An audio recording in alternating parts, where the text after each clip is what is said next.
Welcome back. Golden బే resort నుంచి శశికళ వెనుదిరిగారు. పూర్తి సమాచారం మా ప్రతినిధి మురళి అందిస్తారు. మురళి.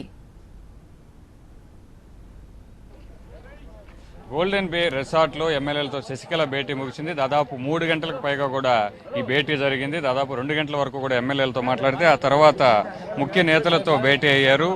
తాజాగా జరుగుతున్నటువంటి పరిణామాలపై సుదీర్ఘంగా చర్చించారు.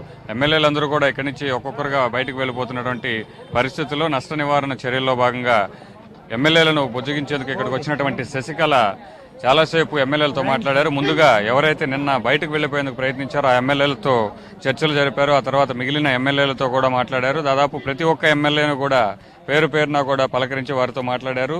ఏవైతే బయట జరుగుతున్నటువంటి ప్రచారం ఉందో వాటిది ఏది కూడా నమ్మొద్దు. ఖచ్చితంగా మనమే ప్రభుత్వాన్ని ఏర్పాటు చేయబోతున్నాం. గవర్నర్ అపాయింట్మెంట్ కోరాం. ఇవాళ కుదిరినటువంటి పక్షంలో రేపు ఖచ్చితంగా గవర్నర్ని కలుస్తాం.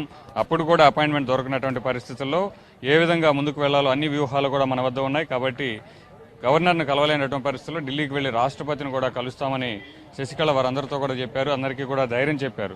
సో దాదాపు ఎమ్మెల్యేల భేటీ ముగిసిన తర్వాత పార్టీ ముఖ్య నేతలతో కలిశారు.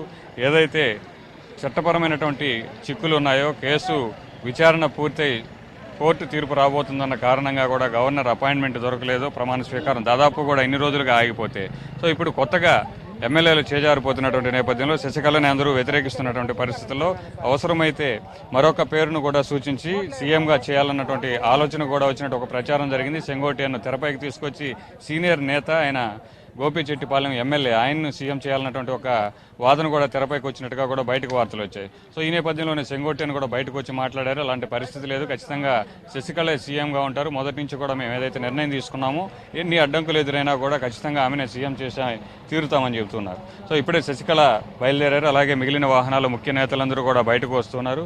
సో ఇక్కడి నుంచి మనకు కనబడుతున్నటువంటి ఒక 1/2 కిలోమీటర్ దూరంలోనే ఆ రిసార్ట్ ఉంది. నిన్నటి నుంచి కూడా దాదాపు ఇక్కడ మీడియా వచ్చినప్పటికీ కూడా అనుమతించలేదు. కేవలం శశికళ వచ్చిన సందర్భంగా 1 కిలోమీటర్ దూరం వరకు కూడా బయటకు అనుమతించినటువంటి పరిస్థితి ఉంది. సో మొత్తం మీద ఎవరు కూడా బయటకు వచ్చినటువంటి ఎమ్మెల్యేలు, మంత్రులు, ముఖ్య నేతలు ఎవరు కూడా మాట్లాడడం లేదు. కేవలం సెంగోటియన్ మాత్రమే బయటకు వచ్చి ఈ విషయాన్ని చెప్పి వెళ్లారు. బయట జరుగుతున్నటువంటి ప్రచారాన్ని ఆయన తోసిపుచ్చి ఇక్కడ నుంచి మీడియాతో మాట్లాడి వెళ్ళిపోయారు. తర్వాత 3 గంటలకు పైగా కూడా శశికళ ఇక్కడ భేటీ జరిగింది. ఇందులో చాలా విషయాలు చర్చకు వచ్చినట్టు తెలుస్తోంది. రాబోయేటువంటి రోజుల్లో ఇప్పటి వరకు కూడా వారం రోజుల పాటు కూడా వేచి ఉన్న ఫలితం లేకపోయేటప్పటికి రేపటి నుంచి కొంత దూకుడు పెంచాల్సిన అవసరం ఉంది.